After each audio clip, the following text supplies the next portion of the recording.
Good evening and welcome to Left, Right and Centre. I'm Vishnu Shom. Our big story, and this is our big discussion, a big news break.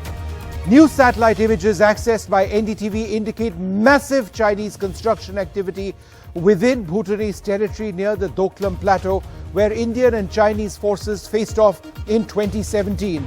It's part of a massive Chinese land grab which could pose a direct threat to Indian defences in Sikkim. The big concern, construction here means that Chinese forces could end up getting access to a strategic ridge in the adjacent Doklam Plateau, which they were prevented from accessing in 2017 by Indian soldiers. I'll explain it all to you before we get to our panelists. This is the area where India and China had a tense 73-day standoff in 2017. You can see in red the Doklam Plateau, flanked by Sikkim to the west, China to the north, and Bhutan to the east. Now, in 2017, China started extending this road, which they began constructing across the plateau. In fact, they'd started constructing a few years prior to that. Their goal was to get to this ridge. It's a ridge called the Jampheri Ridge. Access here meant the Chinese would get a sighter of the Siliguri corridor, the chicken's neck, the narrow sliver of land that connects the northeast of India with the rest of the country. They were prevented from getting to this ridge here by the Indian Army. This was the face-off site, which you see marked in red. But the Chinese weren't done with Doklam. Over the last few years, they made deep incursions in the river valley adjacent to the Doklam Plateau. That's marked to the right of your screen, deep inside Bhutanese territory. And what we'll show you, and we'll indicate this first on this map, a new village almost completed. There's a Chinese village called Pangda, which we identified first in a report in 2020. And there's also the site of a third village and also a deep excavation. And we'll bring you all of these details in these images. So what do the new satellite images now show? In fact, these are images which have extreme clarity, as we can demonstrate here. The first village is almost complete. It lies just across what was thought to be the international border between Bhutan and China. Let's zoom in over here. As you can see, this village between Bhutan and inside Bhutan, just inside the international border, now appears to be almost complete. It's not the village which we identified in 2020, which is this village, the Chinese village of Pangda. That lies just south of the first village. Again, this very high-resolution imagery indicates that this village is almost complete, and there are even cars at every doorstep, an indicator that it is occupied, and that is a big worry.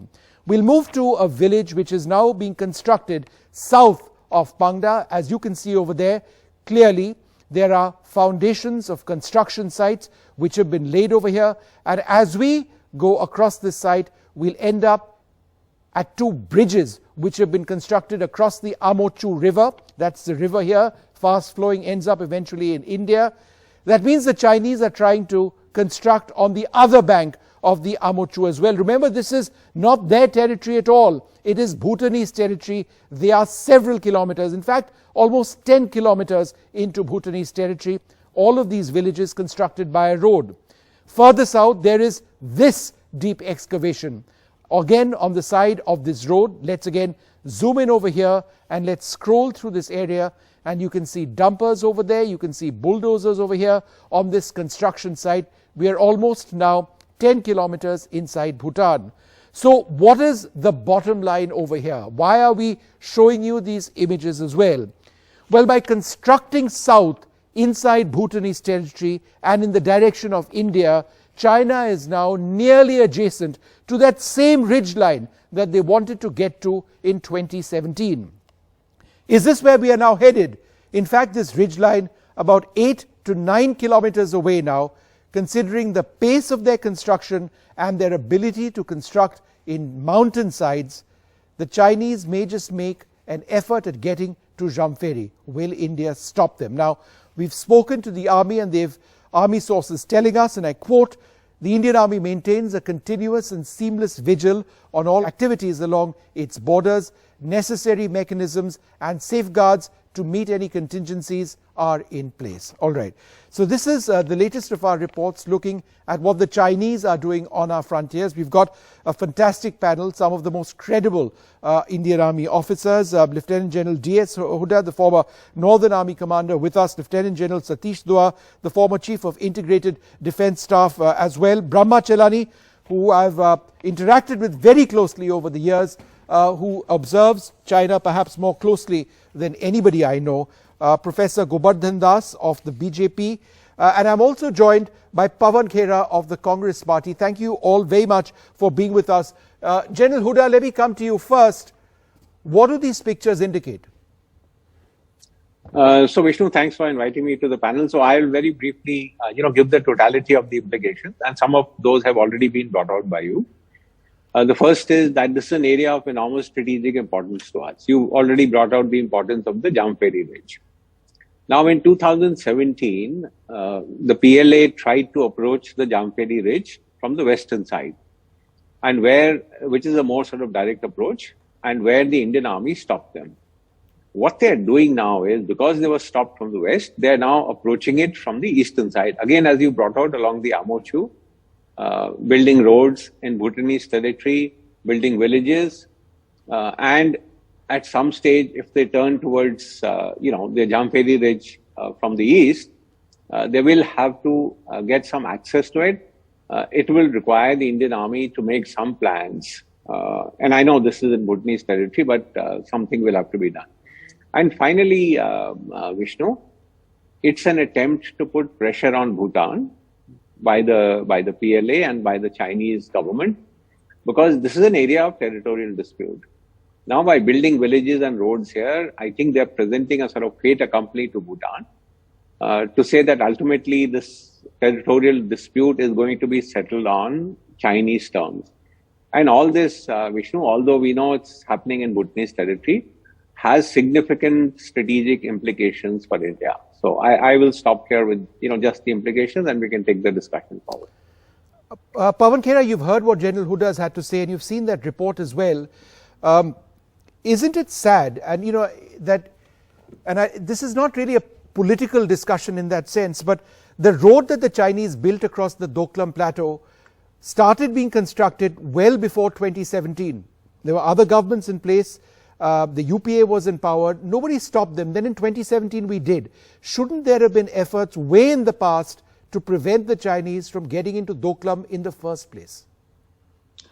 In the first place, Vishnu, where we witnessed the complete failure of the Modi government, I think China is the glaring example of that. Why I say that is much more than just being political from the opposition party. You cannot blame the defense minister or the external affairs minister, because we know exactly how much of a say do they have in today's government. So whether it's Doval, whether it's Prime Minister Modi, whose own understanding of foreign policy doesn't stretch beyond optics and diaspora events. So where does the buck stop? The fact that in October 2021, when Bhutan and China came closer to signing an agreement, should have raised an alarm in our diplomatic circles, should have raised alarms in our government. Why did we allow this to happen? Now the settlements in Bhutan can easily get legitimized by China. So we need to really address, how did we reach this point? You can easily say, "Pehle bhi sarkarein rahi, unhone kya kiya, unhone." Let's show this situation the pictures here. Never came. Yeah. So this is a very, very alarming situation. All across the border, China, and these are not ghost towns, by the way. No, they're occupied. In fact, these pictures show, Mr. Khera, that they are occupied because there are cars at every doorstep. And that's the key point. Exactly. There was this argument, just to make a point, there was this argument that these are ghost villages and they've just built this and gone away. These are not ghost villages. If there are cars, construction sites, these are fully occupied. And that's the big worry. That is a big worry. And the bigger worry, Vishnu, is that there is no visible or audible sense of alarm or concern in our government. I think the greatest disservice the Prime Minister did to this country and our strategic interests was the clean chit given to Chinese. For him, his own image matters much more than our borders or border security. That, it's a fundamental problem of attitude. So if you look at every problem as an affront to my image, then I'll not address the problem. I'll only address the issue of my image. That's what the Prime Minister does. And this is a glaring example. Why should we have allowed China and Bhutan to come so close as to sign agreements? No, but Mr. Khera, you didn't answer my question. Let's be fair over here. This road was constructed when the UPA was in power. What was the UPA doing at that stage? Sir, in Doklam, not this road, the road in Doklam. Yeah. When Dr. Manmohan Singh was the Prime Minister, we ensured that China does not cross a particular red line in the diplomatic parlance. But now we have full-fledged villages. So it's very easy to go back to history. अरे साहब आपके वक्त ये हुआ था, साहब हमारे वक्त इतना सब कुछ नहीं हुआ था. And the Prime Minister has some issue with China. He just can't open his mouth. Okay. He has been very close to China. Even as Chief Minister, he was very, very close to China and the current leadership of China. As Prime Minister, he was extremely close to China. What on earth is the reason why he had to issue that clean chit to China? That emboldened China. All right. Okay. How did we allow this the friendship between Bhutan and China to come to this point? These are fundamental questions. So let's not go back to 18th century and 16th century and 14th century. No, we are talking about only 2025. Right we are talking about before 2014. So only 8-9 years back. 2021 MOU between Bhutan and China is a fundamental issue of concern that we need to address. Okay. All right. 1 second. I want to go across to Professor Gobardhan Das, sir. You are a professor at JNU. You follow these affairs closely. Have we essentially lost Bhutan as a trusted friend? We were at one stage their primary ally, advisor, call it what you may, on the basis of agreements to assist them, direct them, counsel them, be friends with them in their foreign policy.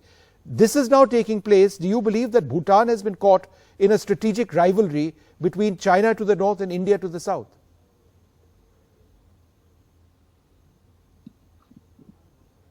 Sir, Professor Das, you need to unmute yourself.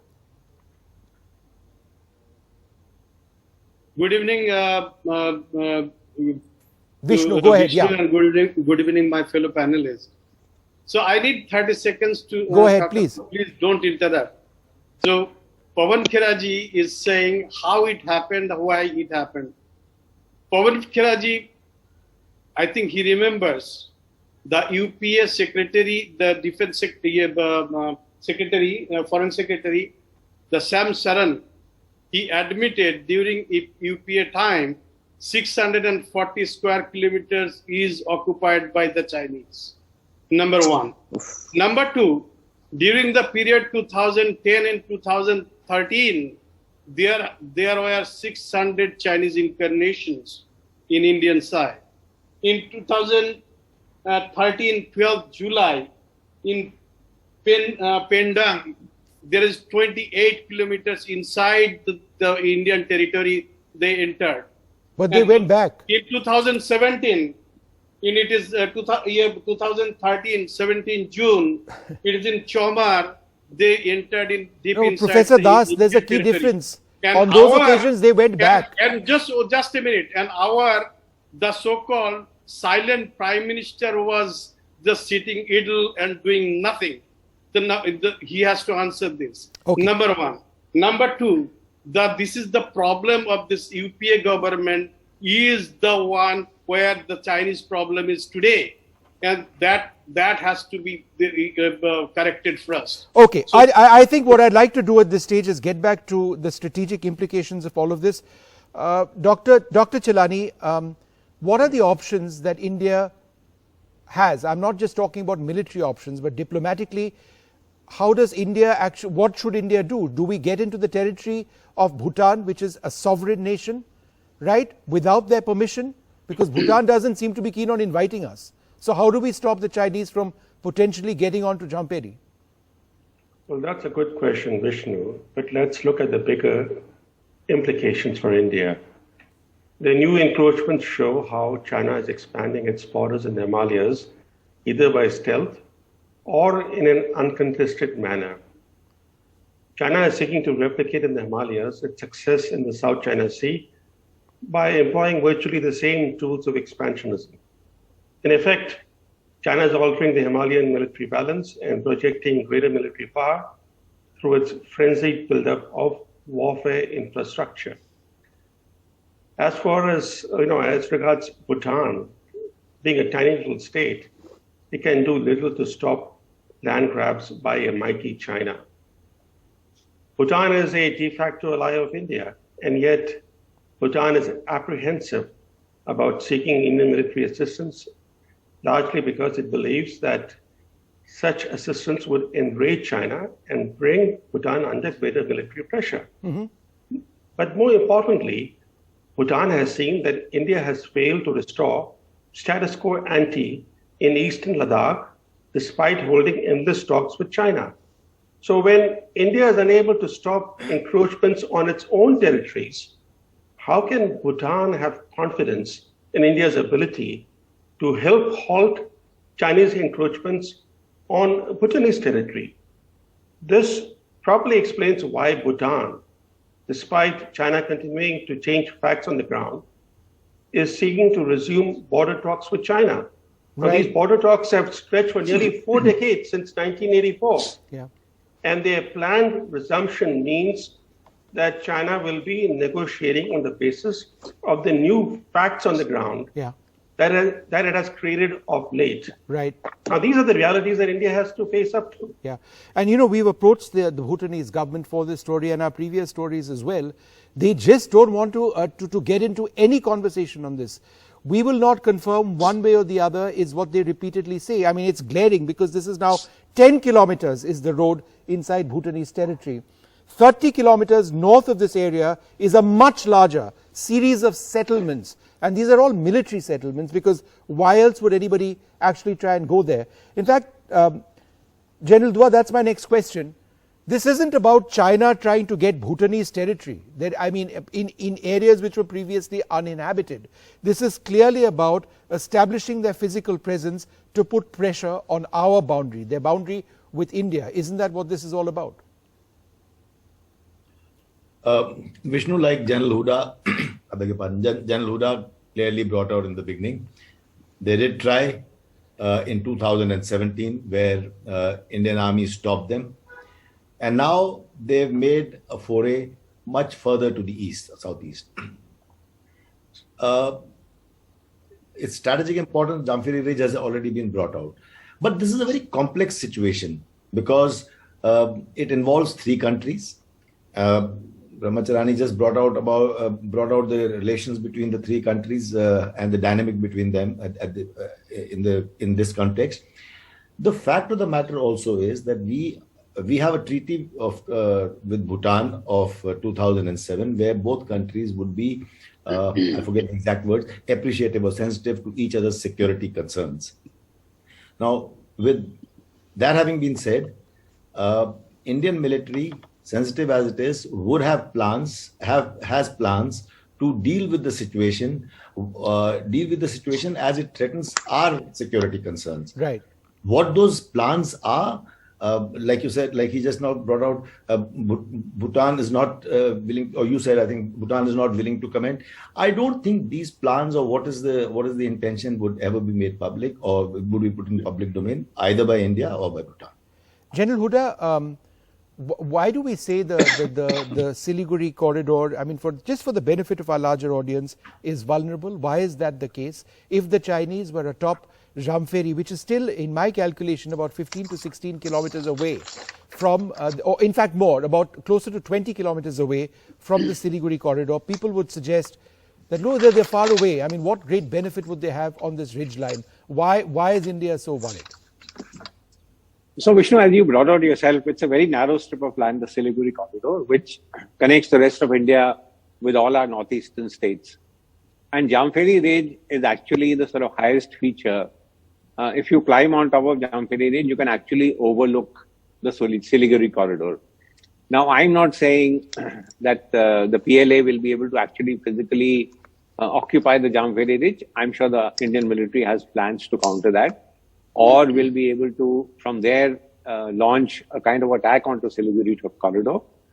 But Vishnu, with the kind of long-range systems that are available today, with the kind of artillery, missile systems that are available, even if you are overlooking that corridor, there is the possibility of your being able to carry out attrition on roads and railway lines that are moving through the Siliguri corridor, and therefore to some extent impact the movement of, men, material, goods, which are coming from the rest of India into our northeastern states. And that is why the Siliguri corridor is considered extremely, strategically important for us.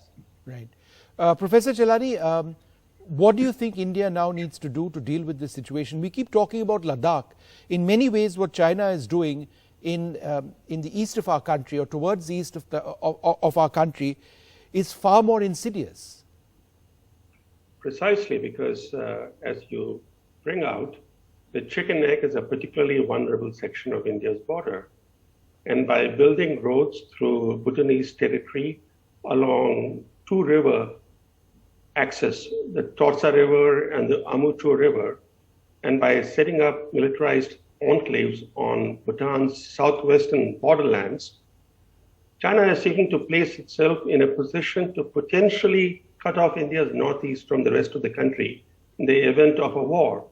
And as General Huda brought out, that even if the intention is not to cut off India's northeast from the rest of India, the use of long-range weapons can disrupt communications and transport between India's northeast and the Indian heartland, even if it's a situation that is short of a full-fledged war. So the implications are very serious for India. The fact that they are not anywhere close to the Jampheri Ridge should be no cause, for comfort for India, because even from where they are currently, employing long-range weapons, they can cause great devastation in the Siliguri corridor, wreaking havoc on Indian morale,